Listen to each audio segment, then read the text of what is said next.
Well, hello, I'm Nathan Judah. Delighted to be joined by Wolverhampton Wanderers reporter. It is Mr. Liam Keane. Liam, we're doing a video on a Friday before a game, pre-season game tomorrow, which means alert.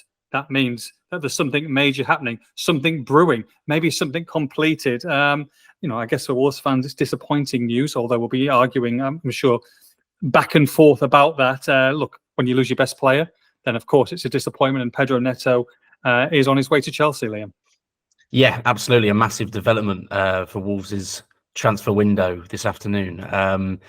So just to clear up a little bit of confusion amongst some fans over pounds and euros, some people report the news in euros. I choose to convert it into pounds because obviously that's the currency we use. But it's 60 million euros, which is around about 51.4 million pounds. Bonuses are of 3 million euros or 2.5 roughly million pounds. So including bonuses, that will take it to, in pounds, roughly just under 54 million, which will make it a club record, which obviously trumps the 53 million that Man City paid for Matheus Nunes last summer. If he fulfills those bonuses, of course. Of course, and we're expecting he will do. So yeah. We're expecting he will eventually become Wolves' record sale rather. And it's no massive surprise, really. I think some supporters were hoping for more money. I think it's not a massive surprise to see him moving on because it's a player that we've known throughout the whole of this summer was going to leave Wolves, provided the money was there. And the money is there now, and Wolves are happy with the deal. Just a little bit of background information that I was able to report this afternoon as well. Both Spurs and Chelsea had made previous offers for Neto in the last few days and weeks. Interesting that both clubs, Spurs and Chelsea, had offered player plus cash offers. Have been able to get the full details of which players and cash was involved. But I do know that it was Oliver Skipp, the midfielder from Spurs, was part of an offer. Bang average, don't want him. Which is a bizarre offer. And I am, as far as I understand it, the offers for players and cash from those two clubs were pretty underwhelming. Hence why Wolves were very quick to reject them. Chelsea then made a straight cash offer, which was below obviously what has been agreed, which was rejected last night, in fact. And this morning, Chelsea came back very quickly with the offer that we've got in front of us now. As I say, just under 54 million, including bonuses, that Wolves have now accepted. And I think there'll be a lot of debate over the price, won't there? But I think I have to go straight in and say, in my opinion, it's quite fair, to be honest. Yeah, and look, I think fair is the right adjective, really, because look, Chelsea have overpaid for a lot of players in previous seasons. We understand that. So if we're going and judging it by that, then yes, I guess Wolves wanted a piece of this overpaying malarkey that's been going on 80, 90, 100 million pounds. But, you look at Pedro Neto and, you look at the amount of games, and we all know that he's very injury prone now. They have put something out, 51 games he's featured at last 121 in the Premier League. That's 42%. So, yes, if that was 70% or 80% of the last 121 games, we're talking, Liam, about a 65, 75 million pound player. But you have to ding him for that and his value because he's played so little. Now, I understand that people will look at him, they'll look at his age, they'll look at his potential, they'll look at that he's going to hopefully get better and better as a player, and that if you get a fit Pedro Neto, this is massive value compared to the outlay that Chelsea have made in over the last few years with certain players. But it's a big if, Liam. It's a big if. And the thing is, I think it works for both parties because Chelsea can kind of afford that.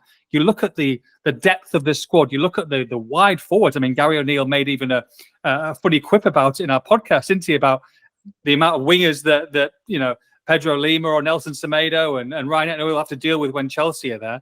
And he'll just fit into that. So even if he just play 18, 19 games, they've got replacements. I don't think Wolves could have afforded another season of Pedro Neto playing less than 50% of the games.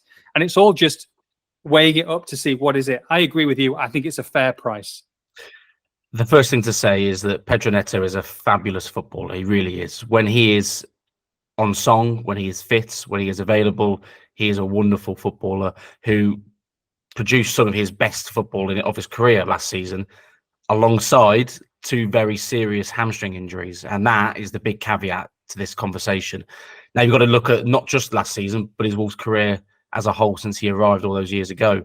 A serious knee injury, 10 months on the sidelines, a fairly serious ankle injury, 4 months on the sidelines, and then those two hamstring injuries last season as well.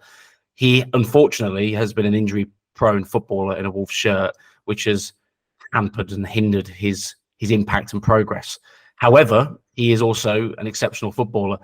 Without those injuries, you could easily say, I think he's near enough an £80 million footballer, roughly in that ballpark, without those injuries. But with them, it has to impact his price. It has to, because he may go into next season and pick up, as would be expected, another relatively serious or long-term injury. And can you expect a club to pay £80 million for that kind of player? Now, we may have a slightly different conversation in hindsight. If he goes to Chelsea and he plays regularly and he fulfills the potential and the football that we saw in the Wolves shirt and doesn't get injured, it starts to become a bargain for Chelsea. But that, in my opinion, considering the history we have in front of us, is a big if. I think he'll go there and be a great success because of his talent. But will he be available consistently? I think it's a big if because of the injury record. So that means for me, it's a fair price. Now, as I say, we might look back on it in hindsight and think, well, Wolves could have got more out of him there because he's ended up staying fit for Chelsea. But right now, with the facts in front of us and the history that he's got, for me, it's a fair price.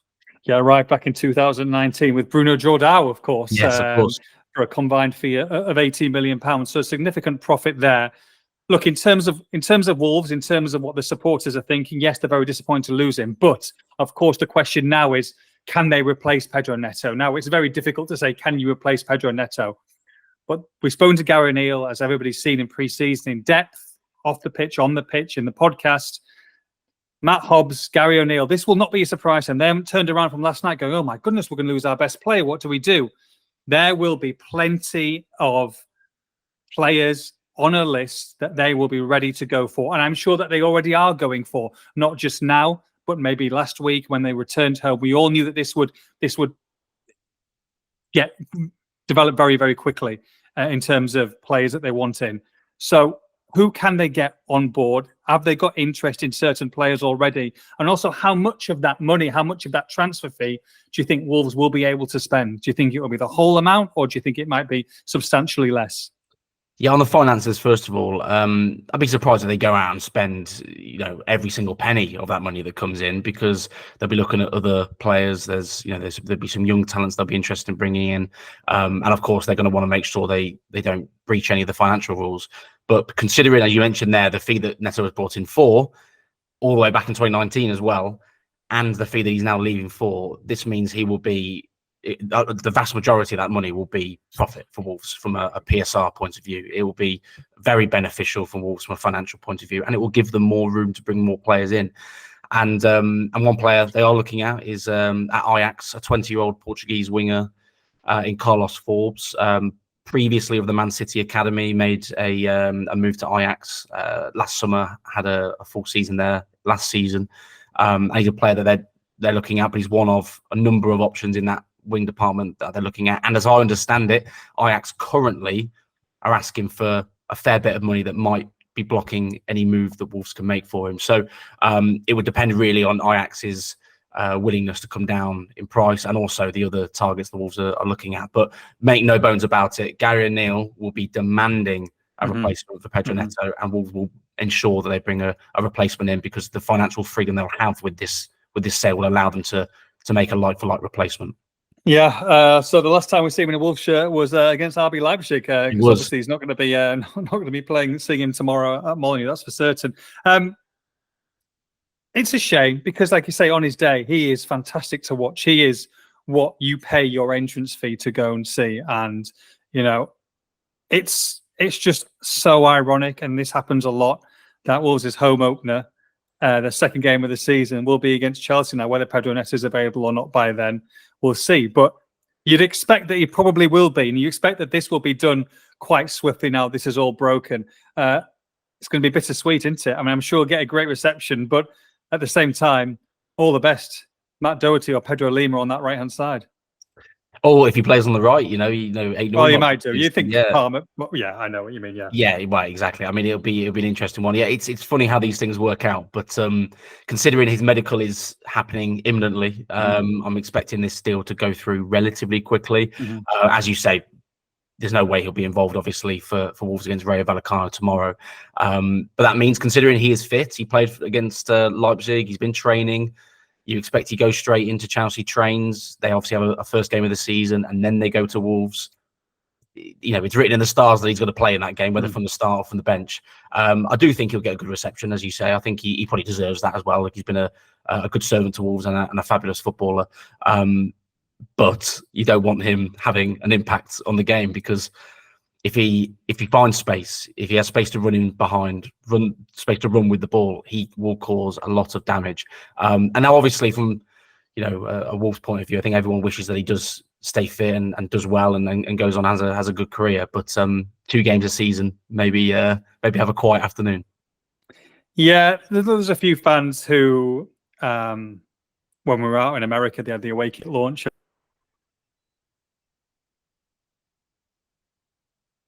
And the fan asked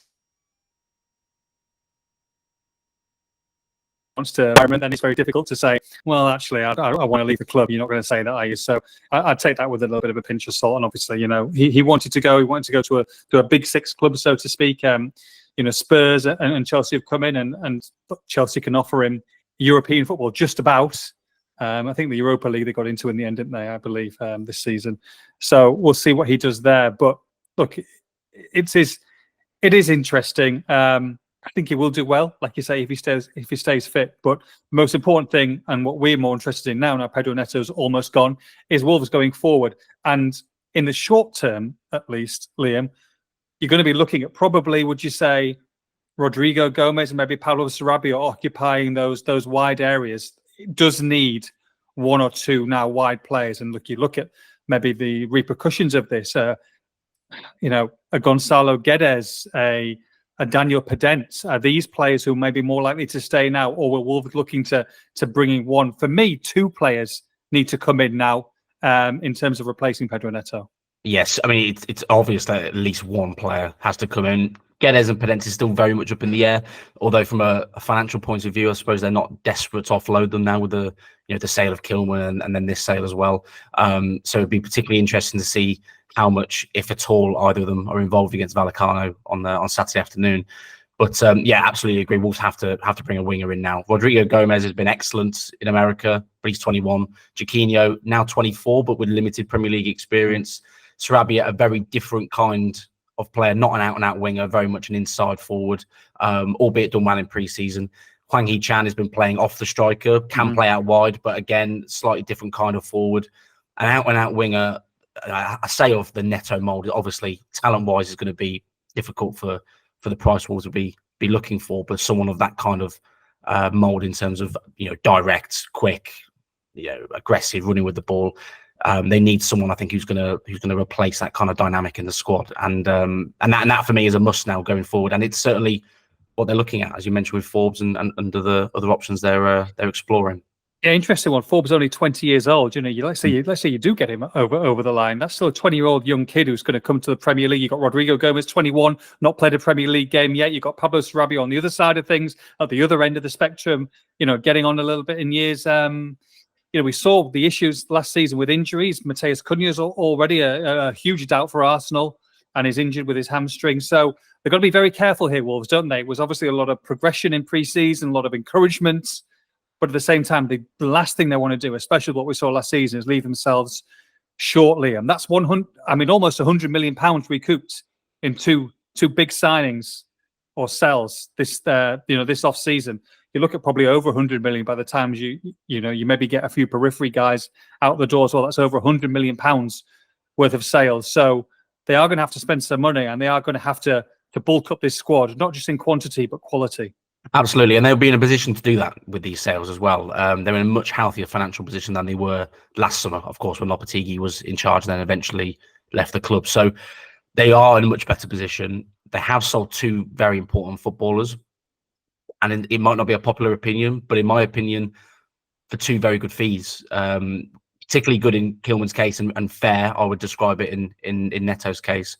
And as much as they are important players, as much as you don't want to lose your best players, Wolves have been guilty in the past of not selling players at the right time for good fees and reinvesting.